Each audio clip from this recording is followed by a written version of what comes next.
Selamat sejahtera, Doktor. Kumpulan kami membentangkan tajuk pengurusan penilaian prestasi dari segi sektor pendidikan kerajaan. Mengikut Pelan Pembangunan Pendidikan Malaysia, menekankan dua anjakan, antaranya mentransformasikan profesional keguruan menjadi profesional pilihan. Seterusnya, memastikan kepimpinan berprestasi tinggi ditempatkan di setiap sekolah. Bagi mencapai anjakan tersebut, pengurusan penilaian prestasi memainkan peranan yang penting. Seterusnya, konsep asas penilaian dari segi sektor pendidikan adalah penilaian yang adil dan telus berasaskan kepada kompetensi, potensi dan keberhasilan dalam melaksanakan tugas dan tanggungjawab.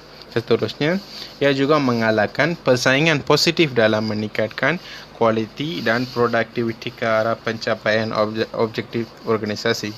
So, penilaian prestasi dapat meningkatkan produktiviti dan mengalahkan kualiti para guru dari segi sekolah. Seterusnya, konsep penilaian.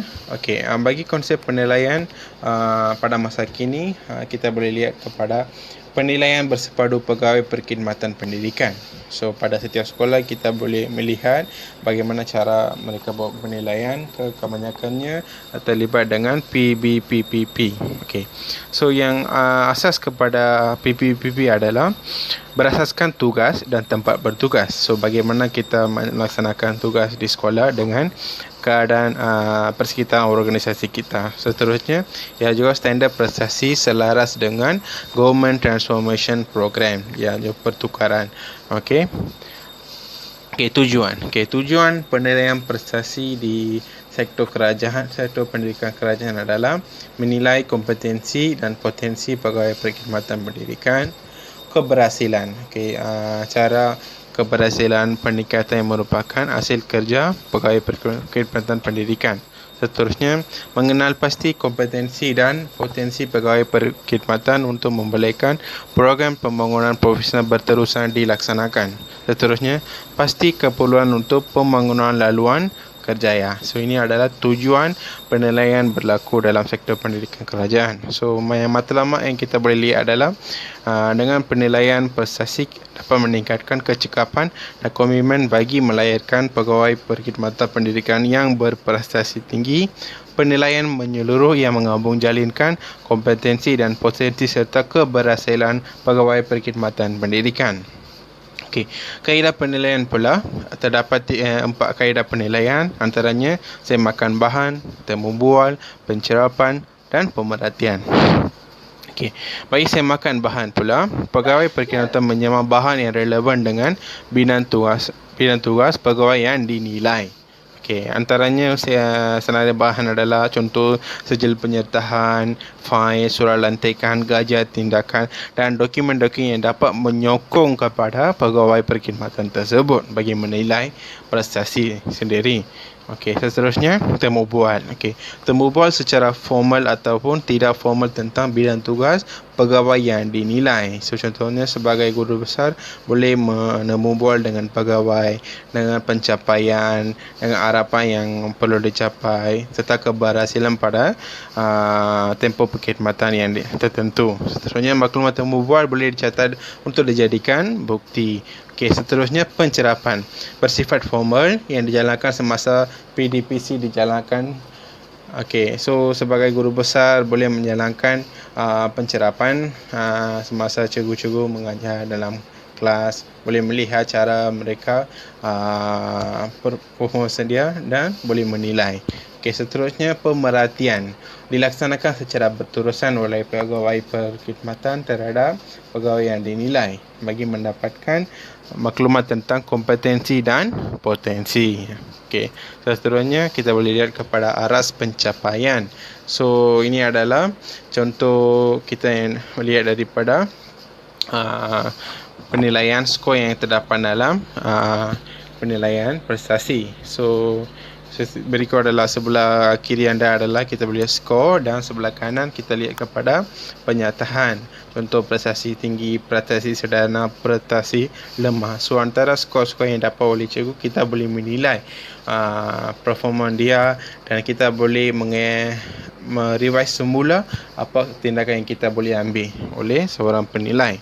Okey, tempoh penilaiannya boleh dilaksanakan berterusan dalam setahun, sekurang-kurangnya 2 kali setahun. Okey, pegawai penilai mestilah melengkapkan penilaian dan menghantar skor akhir penilaian. Okey, seterusnya pelaksanaan penilaian secara atas talian. So kita boleh guru-guru selalu surat adaptasi dengan portal ini, sistem maklumat guru, border prestasi. So kita boleh update dengan prestasi kita sendiri. Kita boleh merujuk kepada portal ini. Okey, seterusnya akan disambung oleh rakan. Salam sejahtera diucapkan kepada semua. Terima kasih diucapkan kepada ahli kumpulan saya yang telah membentang sebentar tadi. Saya Durga Devi akan membentangkan tentang pegawai penilai dan pegawai yang dinilai. Biasanya dalam bidang pendidikan, pegawai penilai terdiri daripada pegawai atasan seperti pegawai PPD, JPN, Jemaah Nazir dan sebagainya. Manakala pegawai yang dinilai pula akan terdiri daripada golongan guru yang sedang berkhidmat di sekolah ataupun pegawai yang mempunyai grade yang rendah daripada pegawai penilai. Sebelum kita melihat siapa itu pegawai penilai dan siapa itu pegawai yang dinilai, marilah kita melihat konsep penilaian. Konsep penilaian. Penilaian merupakan pengupayaan ataupun empowerment kepada organisasi untuk merealisasikan penilaian berasaskan tugas dan tempat bertugas. Penilaian merupakan satu aspek yang terpenting dalam setiap organisasi. Hal ini kerana melalui penilaian, sesebuah organisasi dapat mengenal pasti kelemahan dan kebolehan staf sokongan mereka, dan juga melalui penilaian ini juga mereka juga dapat mencari jalan untuk mengatasi masalah-masalah yang timbul dalam sesebuah organisasi. Marilah kita melihat tentang proses penilaian. Dalam proses penilaian ini, biasanya PBPPP akan melibatkan. Sebelum saya membentangkan tentang proses penilaian, saya ingin menjelaskan tentang apa itu PBPPP kepada anda semua. PBPPP adalah singkatan kepada Penilaian Bersepadu Pegawai Perkhidmatan. Penilaian Bersepadu Pegawai Perkhidmatan ataupun lebih dikenali sebagai PBPPP telah diluluskan untuk menggantikan laporan nilaian prestasi tahunan kepada semua pegawai perkhidmatan bermula Januari 2016 dan penilaian bersepadu pegawai perkhidmatan ini adalah amat mementingkan, adalah satu aspek yang sangat penting dalam proses penilaian ini, dan PBPP ini melibatkan dua pegawai penilai, iaitu pegawai penilai 1 dan pegawai penilai 2. Pegawai penilai 1 ataupun pertama ialah pegawai atasan atau penyelia yang terdekat kepada pegawai yang dinilai dan mempunyai hubungan kerja secara langsung atau yang mengawasi kerjanya. Dan pegawai penilai yang kedua pula, pegawai atasan yang terdekat kepada pegawai penilai pertama dan mempunyai hubungan kerja dengan pegawai yang dinilai. Biasanya dalam proses penilaian ini, untuk menilai seseorang pegawai, biasanya akan melibatkan biasanya dua pegawai penilai akan melibatkan diri dalam proses penilaian ini. Dan penilaian mesti dijalankan oleh pegawai penilai yang mempunyai hubungan kerja dengan pegawai yang dinilai. Seterusnya, pemberian markah antara kedua-dua PP iaitu pegawai penilai kepada pegawai yang dinilai adalah sulit. Markah akan dirahsiakan dan tidak boleh dibocorkan sama sekali dengan pegawai yang dinilai. Ia merupakan satu syarat. Pegawai penilai pertama dan pegawai penilai kedua tidak boleh berbincang. Dalam proses ini, pegawai yang melibatkan diri dalam proses penilaian iaitu pegawai penilai pertama dan pegawai penilai yang kedua juga tidak boleh berbincang sama sekali tentang markah yang akan diberikan kepada pegawai yang dinilai. Yang merupakan proses pemberian markah kepada pegawai yang dinilai, dan pegawai penilai ini dilantik oleh jawatankuasa PBPPP organisasi. Penilaian juga dilaksanakan secara berasingan. Pegawai penilai pertama dan pegawai penilai kedua akan membuat penilaian terhadap seseorang pegawai yang dinilai secara berasingan. Mereka tidak akan bersemuka dan mereka tidak akan membuat penilaian pada waktu ataupun tempat yang sama. Kriteria utama pegawai penilai adalah pegawai penilai ataupun pegawai yang akan menilai seseorang perlu mempunyai pengetahuan dan kemahiran dalam bidang pegawai yang dinilai. Sebagai contohnya, kalau pegawai yang dinilai merupakan guru bahasa Inggeris, pegawai penilai perlu mempunyai pengetahuan yang secukupnya dalam bahasa Inggeris dan mempunyai kemahiran menilai secara objektif. Sekurang-kurangnya 1 grade lebih tinggi daripada pegawai yang dinilai atau ketua organisasi penyelia. Jadi pegawai penilai mestilah mempunyai grade yang lebih tinggi daripada pegawai yang dinilai. Sebagai contohnya, di sekolah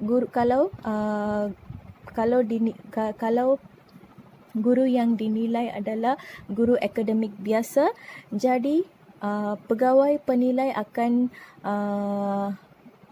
merupakan guru besar ataupun penolong kanan pertama dan sebagainya. Mereka mesti mempunyai grade yang lebih tinggi daripada pegawai yang dinilai. Ini adalah kriteria pegawai penilai. Terdapat 4 kriteria pegawai penilai. Yang pertamanya adalah tiada hubungan kekeluargaan, tetapi mesti mempunyai hubungan kerja dan penyeliaan secara langsung. Pegawai penilai mesti tidak menjalinkan ataupun tidak mempunyai sebarang hubungan kekeluargaan terdekat, sama ada melalui pertalian dara atau perkahwinan di antara pegawai yang dinilai dengan pegawai penilai. Kalaulah pegawai penilai mempunyai hubungan kekeluargaan yang terdekat dengan pegawai yang dinilai, ia tidak akan diterima dalam proses penilai. Jadi pegawai penilai mesti tidak mempunyai hubungan kekeluargaan dengan pegawai yang dinilai, tetapi mereka perlu mempunyai hubungan kerja dan penyelian secara langsung. Dan yang kedua adalah 1 grade lebih tinggi. Mereka perlu mempunyai, iaitu pegawai penilai perlu mempunyai 1 grade yang lebih tinggi pegawai yang dinilai. Mereka tidak boleh berada dalam grade yang sama ataupun grade yang rendah daripada pegawai yang dinilai, manakala mereka perlu memiliki grade yang lebih tinggi daripada pegawai yang dinilai. Yang ketiga adalah mengikut kekanan, dan yang keempat adalah tempoh penyediaan. Tempoh penyeliaan seelok-eloknya tidak kurang daripada 6 bulan dalam sesuatu tahun penilaian. Sekarang kita akan teruskan dengan isu dan masalah dalam penilaian prestasi. 3 isu yang akan kita bincangkan untuk hari ini iaitu yang pertama, tidak adil. Seterusnya, isu yang kedua, penilaian tidak menyeluruh. Dan isu yang terakhir adalah penilaian tidak terus. Kita boleh faham tentang penilaian yang tidak adil, iaitu penilai membuat penilaian mengikut selera sendiri. Contohnya, pentadbir yang sangat menekankan pencapaian kurikulum akan lebih cenderung menilai dari aspek sumbangan terhadap kurikulum, manakala penglibatan dalam bidang lain diabaikan untuk tujuan permarkahan. Seterusnya, maka prestasi diberi dengan mengikut perasaan dia sendiri. Yang menjadi masalahnya adalah guru-guru yang mempunyai hubungan rapat dengan guru besar akan mendapat markah yang lebih tinggi. Seterusnya, penilai pilih kasih. Contoh yang kita boleh lihat, guru yang mendapat markah yang lebih tinggi sesetengahnya baru berpindah dari sekolah lain. Guru lama yang berhempas bulas memajukan sekolah tidak mendapat perhatian oleh penilai. Seterusnya, isu yang kedua yang ingin bincangkan adalah penilaian yang tidak menyeluruh. Apakah yang dimaksudkan adalah tidak melihat kualiti kerja yang dihasilkan secara objektif dan menyeluruh. Pentadbir menggunakan kuasa membuat ugutan dalam menentukan markah prestasi. Pentadbir menggunakan penilaian prestasi untuk menekan pekerja. Seterusnya, sesetengah penilaian bergantung kepada kemahiran dan minat pentadbir. Contohnya, penilai yang berminat dalam sukan akan memberi markah yang lebih tinggi kepada guru yang berjaya membimbing sekolah mencapai kecemerlangan dalam bidang sukan, manakala mereka yang mahir dalam bidang akademik dianggap tidak berjasa. Isu yang ketiga iaitu penilai yang tidak telus. Maka prestasi diberikan terlalu sulit sehingga sesetengah pegawai amat sukar untuk mengetahui markah yang telah diperoleh. Tertutuplah peluang untuk kedua-dua pihak memberi maklum balas terhadap hasil kerja selama setahun ini. So, keadaan ini menjadi isu apabila mereka yang mendapat markah rendah langsung tidak tahu kelemahan dan markah tinggi tidak tahu tentang kekuatannya. Dengan ini sahaja pembentangan kumpulan kami hari ini. Sekian, terima kasih.